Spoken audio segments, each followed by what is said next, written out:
നെറ്റി വഴി മൂക്ക്, ചുണ്ട്, കഴുത്ത്, അങ്ങനെ എത്താൻ പറ്റുന്ന എല്ലായിടത്തും എത്തണം. ഞാൻ പറയുന്നത് നേരെ തിരിച്ചു വേണമെന്ന്. എങ്ങനെ? ഇതിൻ്റെയൊക്കെ അവസാനമല്ലേ ഒരാളുടെ മനസ്സിലേക്ക് എത്തുന്നത്. അത് പൊളിച്ച്. ശരിക്കും നമ്മൾ രണ്ടുപേരും ഒരേ ലൈനിലാണ് ചിന്തിക്കുന്നതല്ലേ? ഏയ്, കുറച്ചു മുമ്പല്ലേ ബെല്ല് നേരെ തിരിച്ചു പറഞ്ഞത്. അതിപ്പോൾ ഓരോ അനുഭവങ്ങളിൽ നിന്നാണല്ലോ നമ്മൾ ഓരോന്ന് മനസ്സിലാക്കുന്നത്. എന്ത്? ഇപ്പം ഞാൻ ഇവളുടെ മനസ്സിൽ കയറി, പക്ഷെ സത്യമായിട്ട് നെറ്റിക്ക് താഴെ ഇവിടെയും എത്താൻ പറ്റിയിട്ടില്ല. ഷോ പാവം. ഇനി ഞാൻ വിളമ്പി തരില്ല. ആവശ്യമുള്ളതെടുത്ത് കഴിക്കണം.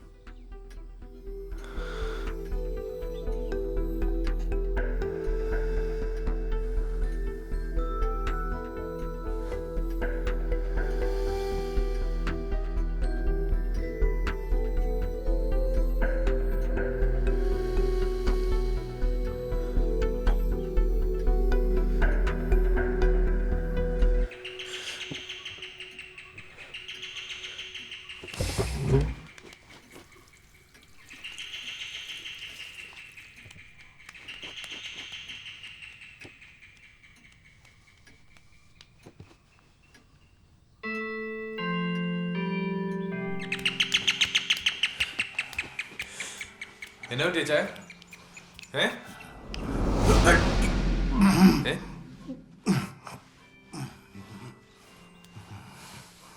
ഇത് ചേച്ചിയാണോ എടുത്തു കൊടുത്തത്? ഞാൻ ഇവിടെ തുടച്ചോണ്ടെന്ന് പച്ചാൻ ഭയങ്കരമായിട്ട് ഞരങ്ങും മൂളം ചെയ്യുന്നുണ്ടായിരുന്നു.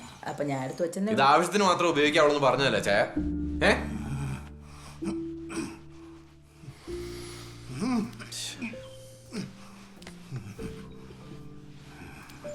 ഈ കഞ്ഞി കുടിക്കുന്നോ ബാക്കി?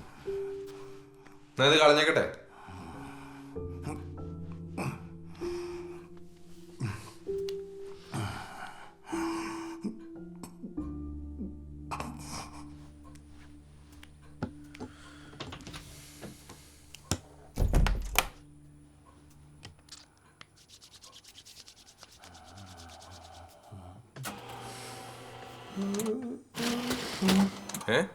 ഇത്ര മതിയോ?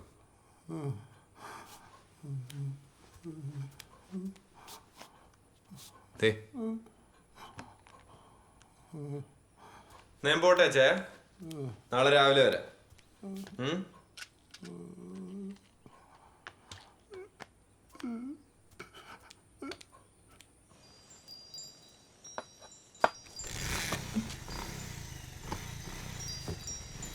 Bell hi. കഴിഞ്ഞോ? പോവാണോ? ഇന്നത്തെ കഴിഞ്ഞു. ഞാൻ രാത്രിയിലത്തെ മരുന്ന് റെഡ് ഡബ്ബയിലൊക്കെ ഇവിടെ വെച്ചിട്ടുണ്ട്. ഒന്ന് കൊടുത്തേ. ഒരു ഗെയിമിന് വരണോ?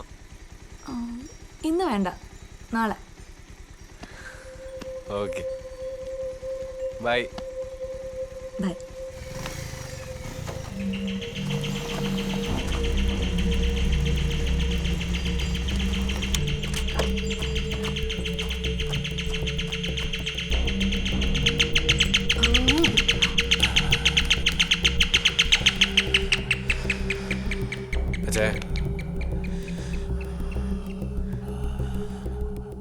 എന്തു പറ്റി?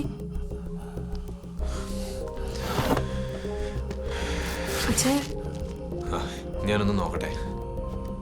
എന്തെങ്കിലും പ്രശ്നമുണ്ടോ?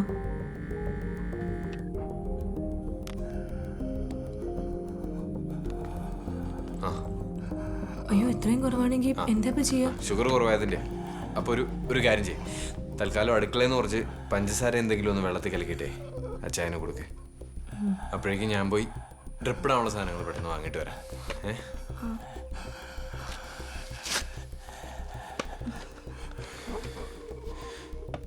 ഞാൻ പെട്ടെന്ന് പോയിട്ട് വരാം കേട്ടോ. ഇല്ലേ, ഇത് നമുക്ക് ഹാൻഡിൽ ചെയ്യാവുന്നേ ഉള്ളൂ. ഞാൻ ചെല്ലട്ടെ, പെട്ടെന്ന് വരാം.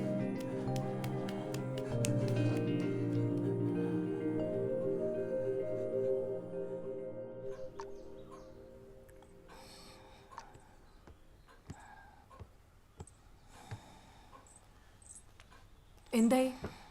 ആദ്യത്തെ ട്രിപ്പ് തീരാറായിട്ടുണ്ട്. നീ ഒരെണ്ണം കൊണ്ടുണ്ട്, അത് കഴിഞ്ഞില്ലേ? കുഴപ്പമില്ല, ഇപ്പൊ സ്റ്റേബിളാ. രാത്രി എന്തെങ്കിലും പറ്റിയാലോ? ആ, രാത്രിയിലത്തെ കാര്യമൊന്നും പറയാൻ പറ്റുകയില്ല. നല്ല ശ്രദ്ധ ഉണ്ടാവണം.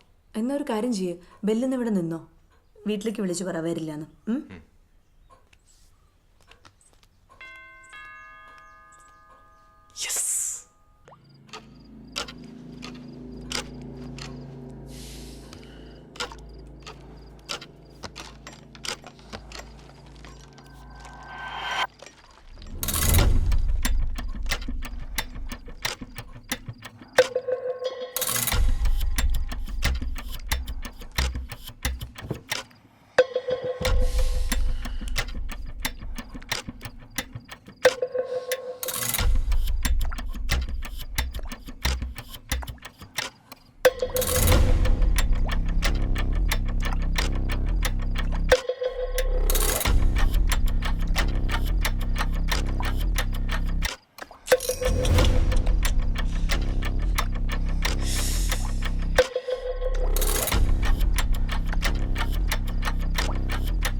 മിടുക്കനാട്ടോ.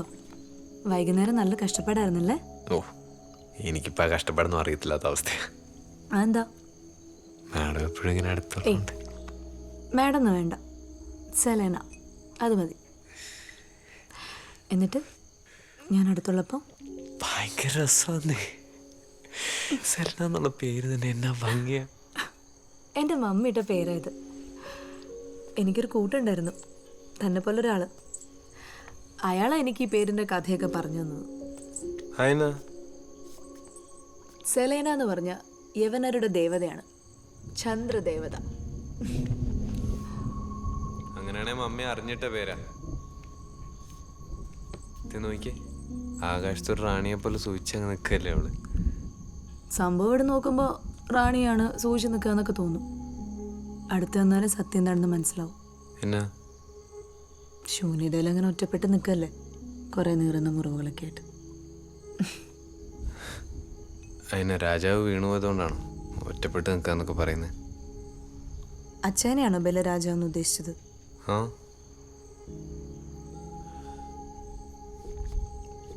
അറബിടന്മാരൊക്കെ രാജാക്കന്മാരെ പോലെ അടിച്ചൊതുക്കി ഭരിക്കുന്നവരാണ് നാട്ടിൽ പറഞ്ഞു കേൾക്കുന്നത്. 1 മാസം മുമ്പ് വരെ എൻ്റെ ദേഹത്തൊക്കെ പാടുകൾ കാണായിരുന്നു അങ്ങേരുടെ ഭരണത്തിൻ്റെ. അങ്ങനൊക്കെ ചെയ്യുമോ അയാള്? ചെയ്യുമെന്നോ? അങ്ങേരുടെ പേക്കൂത്തില്ലാത്ത ദിവസങ്ങളില്ലായിരുന്നു. അതിന് പ്രത്യേകിച്ച് കാരണങ്ങളൊന്നും വേണ്ട. തനിക്കറിയോ, ഒരു ഗെയിമിന് തോറ്റു കൊടുത്തില്ലെങ്കിൽ പോലും ഇവിടെ ഭൂകമ്പായിരിക്കും. ചുമ്മാ ഇപ്പൊ കിടന്ന് അനുഭവിക്കുന്നത്. ആരനുഭവിക്കുന്നു? അനുഭവിക്കുന്നതൊക്കെ ഞാനല്ലേ. എനിക്കല്ലേ ഇതൊന്നും ഇവിടെ പറയാൻ പോലും ആരുമില്ലാത്തത്. അങ്ങനൊന്നും പറയല്ലേ. പിന്നെ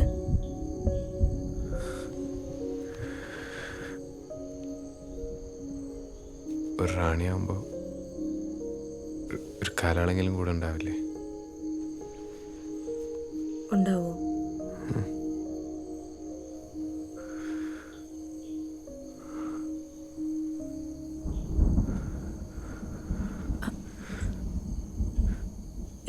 എങ്കിൽ ഞാൻ ഡിന്നർ റെഡിയാക്കിയിട്ട് വരാം. ഡിന്നറിന് എന്താ വേണ്ടത് തനിക്ക്?